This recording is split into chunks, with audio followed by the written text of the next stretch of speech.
이 사진은 최초 한 레딧 계정에 의해 게시됐는데 로보택시의 가능성이 높은 두 가지 이유가 있는데요.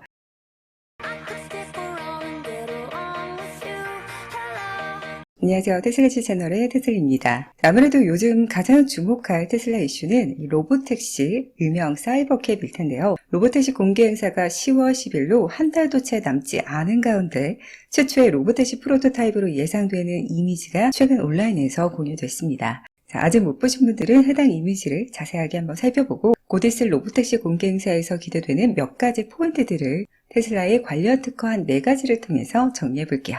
이 사진은 최초 한 레딧 계정에 의해 게시됐는데 해당 사용자는 현재 계정을 삭제한 상태이지만 그럼에도 로보택시의 가능성이 높은 두 가지 이유가 있는데요. 하나는 익히 알려질 로보택시 컨셉 렌더링과 디자인이 유사하다는 점, 또 하나는 프로토타입이 목격된 장소 때문입니다. 지난해 말 발간된 월터 아이작슨의 일론 머스크 전기에서 로보택시 렌더링 이미지와 로보택시를 둘러싼 비하인드 스토리들이 공개됐었죠. 사이버 트럭과 유사한 미래지향적인 컨셉의 투도어 2인승 소형 차량이었습니다. 노란색 랩핑으로 철저하게 위장이 됐지만 동일한 투도어이며 뒤에 있는 모델 Y보다 더 작아 보이는 소형차로 보이는데요. 목격을 했다는 또 다른 유저에 따르면 실제 이 차량의 크기가 작다고 합니다. 전체적인 형태를 보면 상당히 다르다고 할 수 있지만 차량 뒤쪽의 경우 상자 같은 것을 얹어 놓았다는 것을 쉽게 눈치챌 수 있는데요.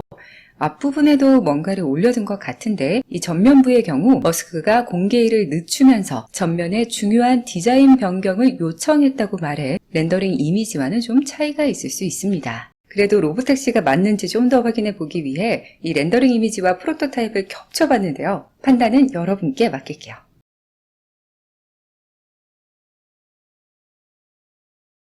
로보택시가 아닐 수 있거나 초기 구상과 좀 차이가 나는 부분들도 있었습니다. 바퀴 휠을 보면 뒤쪽 바퀴가 좀 더 커 보이죠. 그러나 렌더링에서는 두 바퀴의 차이가 크지 않아 보이고요. 또 하나 운전대가 없을 것으로 기대되는 로보택시와 달리 사진을 자세히 보면 운전대와 같은 것이 보인다고 합니다. 목격한 유저들에게 운전대 여부를 물었지만 알 수 없었다고 하는데 지난 4월 캘리포니아 당국은 테슬라가 무인 자율주행차를 운행하는 데 필요한 두 가지 허가를 신청하지 않았다고 합니다. 다만 당시 기준 테슬라는 운전자가 있는 자율주행차 테스트는 허가를 받은 상황이라고 밝혀서 이번에 공개될 프로토타입에서는 스티어링 휠이 있을 가능성이 좀 더 높아 보이는데요. 이거 가지고 또 이게 무슨 자율주행차냐 그런 말이 나올 것 같은데 이 밖에 렌더링 이미지와 별도로 로보택시임을 유추할 수 있는 몇 가지가 더 있습니다. 최초 게시자 및 다른 목격자들에 따르면 차량 후면에 사이버 트럭과 비슷한 직선형의 라이트바가 있었다고 해요. 후면 전체를 가로지르는 이러한 LED 후미등은 사이버 트럭뿐만 아니라 최근 유출된 신형 모델 Y 주니퍼에서도 목격된 바 있는데 로보택시가 사이버 트럭과 유사한 미래지향적 컨셉이라는 점에서 후미등 디자인 역시 동일한 형태로 채택했을 가능성이 높습니다.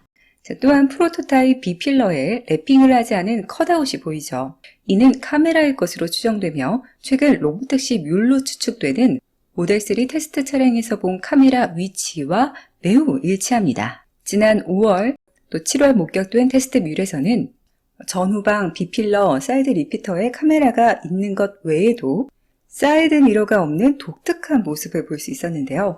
때문에 로보택시 테스트 차량일 것이라는 확신이 아주 컸는데 이번에 목격된 위장 차량에도 사이드 미러가 없는 것처럼 보입니다. 마지막으로 루프 중앙에 돌출된 부분이 보이는데요. 위장의 일부이거나 이런 택시 표지판일 수도 있지만 테슬라가 전면 중단한다고 선포한 라이다 센서일 수도 있습니다. 만일 그렇다면 매우 흥미로운 논쟁의 이슈가 될 부분인데 일론 머스크는 항상 카메라 기반의 비전 전용 혹은 비전과 레이더에 집중해왔지 라이다 센서는 쓸모가 없다는 입장을 취해왔기 때문이죠. 그러나 가능성을 완전히 배제할 수 없는 게 차량의 라이다를 통합하는 대표적인 위치가 앞유리 상단에 두는 것으로 바로 정확히 그 위치에 돌출부가 있습니다.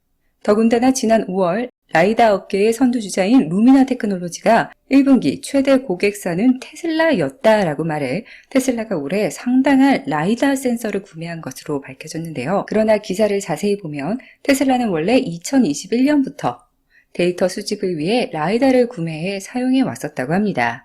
해당 기사의 머스크는 심지어 이마저도, 즉 데이터 수집을 위해서도 더 이상 라이다는 필요 없습니다 라고 응답했는데요. 그럼에도 불구하고 약 2주 전 라이다를 장착한 모델 X 테스트물이 또 목격되긴 했습니다. 그래서 기존처럼 데이터 수집이나 비전 검증을 위한 테스트용일지 아니면 정말 라이다를 장착한 것인지는 이 로보택시가 시운전하는 모습이 포착되면 곧 밝혀질 줄 알았었는데 너무 꽁꽁 싸매서 이벤트 당일까지 가봐야 정확히 알 수 있을 것 같습니다. 개인적으로 이전에 목격된 로보택시 테스트 뷰 대부분에서는 라이다 장비가 없었고 또 머스크가 내뱉은 말도 있기 때문에 없었으면 좋겠네요. 자, 또 하나 로보택시임을 거의 확신할 수 있는 이유는 목격된 장소인데 행사 개최지로 추정되는 LA 워너브라더스 스튜디오였습니다. 테슬라는 공식적으로 이벤트 장소를 발표하지 않았지만 최근 주주 대상 이벤트 참석권 추첨 등록을 시작하면서 LA에서 개최할 것임을 확인했고요. 또 이달 초 테슬라 해커는 이 스튜디오 인근에서 광범위한 데이터 수집을 수행하고 있는 것을 발견하기도 했습니다. 자, 이러한 이유들로 이번 주 목격된 차량은 로보택시 프로토타입이 99% 맞다 이렇게 볼 수 있을 것 같아요. 자, 그럼 이어지는 영상 2편에서 로보택시 이벤트에서 기대해 볼 수 있는 몇 가지 주요 내용들을 최근 특허들과 관련해 살펴보도록 할게요.